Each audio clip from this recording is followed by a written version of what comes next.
Hello, I'm Refashionista Sheri, and I don't know if you're aware, but this weekend is yet another rather big holiday here, and I know I'm not really prepared, and if you're in the same boat as me, I have a few very, very quick and easy last-minute upcycled things that you can make to either put in someone's Easter basket or wear yourself or simply hang up for some awesome home decor. And it's all using things that you probably already have lurking around your house. Now, speaking of nifty gifts, did you know I have a whole e-course called Nifty Thrifty Gifts, and it's like less than 20 bucks. So that's a fantastic way to show how much you care this Easter, because I just realized I didn't even say what the holiday was. It's Easter, guys. It's Easter time.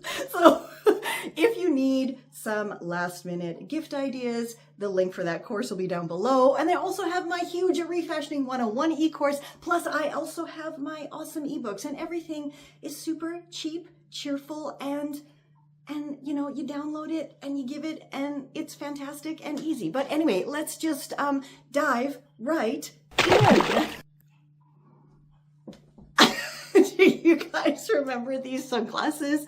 If you have been with me for more than a few years, you definitely do, because I made these way back in 2013. They were like one of my first ever YouTube videos that I shared on my channel. And that's what we're going to do today. We're going to revisit some of my most awesome spring and Easter themed tutorials. And of course, I'm going to do new voiceovers because that's a long time ago, but let's go make these.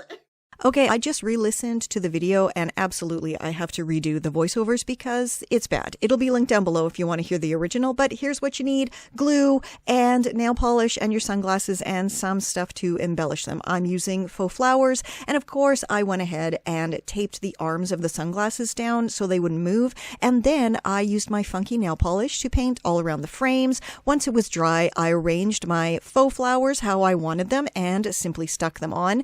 And I got a bonus for you: if you have faux flowers left over and boring flip-flops, simply stick some to your flip-flops, and then you have sunglasses that match your flip-flops. Yay! This, some of you may recall from 2016 when it was originally a dress. And let's just check out that no-sew tutorial where I shared how you can shorten a dress without any sewing at all. Too easy. So I really love the lilac-y color of this dress, and it fits you really awesomely, and it's a lovely soft jersey fabric. But yeah, the length is, you know, really not my style at all. Now, this dress actually came with a little ropey type belt. So what I'm going to do is just turn that around so the bow is in the back, and you can use any kind of belt to do this. Then I'm just going to pull it up over, you know, kind of like when you tuck in a shirt to your jeans, and achieve my desired length. And that's it. So easy. My dress now has a lovely shorter length, fits me so much better, and there was no cutting, no sewing, no nothing involved. Go give it a try the next time, you know, you see a dress at the thrift store and you think, it's nice, but it's just weirdly long. Okay, you guys know how much I love a good trash to treasure transformation. And that's exactly what this lovely little Easter hat wall hanging is. I found the hat in the trash, and the rest of the stuff I just had lurking around my house. And so I put it all together, and it now is nice and sturdy thanks to this cardboard. And it hangs up, you know, like an Easter wreath or something to that effect. And this was way back in 2018. So, I mean, we're getting newer, but not so much newer. But let's go make one. To make your absolutely adorable Easter hat decor, all you need, of course, is a colorful straw hat. Like I said, I got mine in the trash, plus some schnicky-schnacky Easter decor things and a few bath puffs as well. And the very first thing that I did was grab some old cardboard and just made it into a circular shape, and then I stuck it into the hat to make the hat nice and sturdy.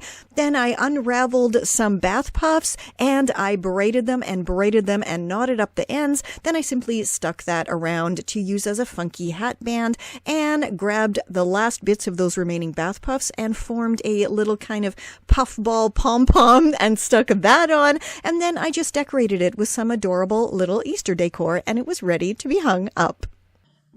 And last but certainly not least, we are once again visiting this dress, which is now a top, because back in 2020, I tried to shorten it, like for real, like cutting it, not just doing a no-sew dress shorten, and it was a very spectacular Refashionista failure. So it got transformed into the most adorable top that it is today. And I love it so much. And this is actually my Easter top. It truly is. I've worn it like every Easter since then. So this will be the fourth one, I guess. It's super duper simple. So let's just go do it. Another one that's just too easy to do, I simply chopped the dress to the length I wanted it, plus a couple of centimeters for seam allowance. Then I gave it a nice clean hem, and it was boring, so I looked in my stash, found some fab vintage trim, and added that to the hemline, and now it's absolutely adorable. However you are celebrating Easter or not celebrating it, I hope you have an absolutely fabulous weekend. Now, we're atheists, so Easter for us is just like bunnies and eggs and chocolate and, you know, all the fun bits. But if you're religious and you're doing your whole zombie Jesus thing, have fun with it and do not judge other people if they don't, you know, follow your way of thinking, because there's tons of us that don't, and we still enjoy the holiday. And with that said, I wish you a wonderful, wonderful weekend once again. And always remember to stay safe, stay well, and I'll catch ya on the zigzag. Now I gotta go fill up a bunch of Easter baskets. This is Confessions of a Refashionista.